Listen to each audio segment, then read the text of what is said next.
உங்க பெர்ஸ்பெக்டிவ் எவ்வளோக்கு எவ்வளோ கரெக்டாக இருக்கோ அந்த அளவுக்கு உங்களுக்கும் உங்களை சுற்றி இருக்கிறவங்களுக்கும் ரொம்ப நல்லது. ராபின் சர்மா எழுதுன who will cry when you tie அப்படிங்கிற புக்கோட ரிவ்யூல இது சாப்டர் 3. இந்த ஸ்டோரியில ஒரு பேஷண்ட் வந்து ஹாஸ்பிட்டல் அட்மிட் ஆகுறாரு. அந்த ஹாஸ்பிட்டல்ல பக்கத்து பெட்ல பாத்தீங்கன்னா இன்னொரு பேஷண்ட் அங்கேயே தங்கியிருக்காங்க. அன்பார்ச்சுனேட்டா பாத்தீங்க அப்படின்னா அந்த ரூம்ல இவங்க 2 பேர் தவிர வேற யாருமே இல்ல. ஒருத்தருக்கு ஒருத்தர் இவங்க மட்டும் தான் பேசிக்கணும். அப்படி இருக்கும்போது அந்த பேஷண்ட்டுக்கு பக்கத்துல ஒரு விண்டோ இருக்கு.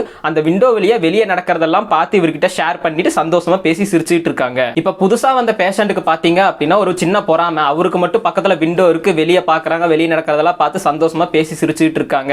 பட் நம்மளால எதையும் பார்க்க முடியலையே அப்படின்னு சொல்லி ஒரு சின்னதா ஒரு பொறாமை வருது. இப்படியே சில நாள் போயிட்டு இருக்கு. அந்த பழைய பேஷண்ட்டுக்கு பாத்தீங்கன்னா திடீர்னு பிரீத்திங் இஷ்யூ வருது. பக்கத்துல ஒரு அலாம் இருக்கு. அந்த அலாம் அமுத்தணும் அப்படின்னா டாக்டர் வந்து ஹெல்ப் பண்ணுவாங்க. பட் இந்த புது பேஷண்ட் பாத்தீங்கன்னா அவர் மேல இருக்கிற பொறாமைனால அந்த அலாம் அமுத்தாம அப்படியே விட்டுறாரு. அதுக்கப்புறம் பாத்தீங்க அப்படின்னா அந்த பேஷண்ட் வந்து இறந்து போயிடுறாரு. டாக்டர்ஸ் வந்து அந்த பேஷண்ட்டை தூக்கிட்டு போயிடுறாங்க. அதுக்கப்புறம் இவர் என்ன கேட்கிறாரு அப்படின்னா அந்த விண்டோ பக்கத்துல இருக்கிற சீட்டை எனக்கு கொடுங்க அப்படின்னு சொல்லி கேட்கிறாரு. அதுக்கப்புறம் அந்த விண்டோக்கு பக்கத்துல இருக்கிற பெட்டுக்கு போனதுக்கு அப்புறம் அந்த விண்டோ வெளியே பார்க்க ட்ரை பண்றாரு. அப்படி பார்க்கும்போது அந்த விண்டோ பக்கத்துல வேற எதுவுமே இல்ல, மொட்டை காடு தான் இருக்கு. அப்பதான் இந்த பேஷண்ட் புரிஞ்சுக்கிறாரு தேவையில்லாத ஒரு பொறாமனால அநியாயமா ஒரு உயிரை கொன்னுட்டமே அப்படின்னு சொல்லி புரிஞ்சுக்கிறாரு. இந்த ஸ்டோரியில இருந்து ஆத்தர் என்ன சொல்ல வரார் அப்படின்னா எதை கரெக்டா வச்சுக்கிறீங்களோ இல்லையோ உங்களோட பெர்ஸ்பெக்டிவ் கரெக்டா வச்சுக்கோங்க அப்படின்னு சொல்றாரு.